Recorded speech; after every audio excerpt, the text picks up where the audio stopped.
نگفتمت مر آنجا که آشنات منم، در این سرای فنا چشمه حیات منم.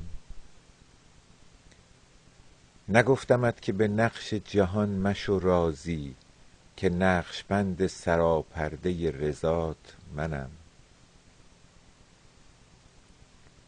نگفتمت که چو مرغان به سوی دام مرو، بیا که قوت پرواز و پر و پات منم.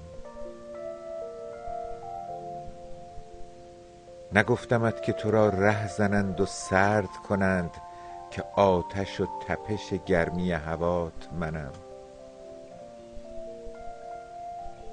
نگفتمت که صفتهای زشت بر تو نهند، که گم کنی که سر چشمه بقات منم. اگر چراغ دلی دان که ره کجا باشد، وگر خدا صفتی دان که کدخدات منم.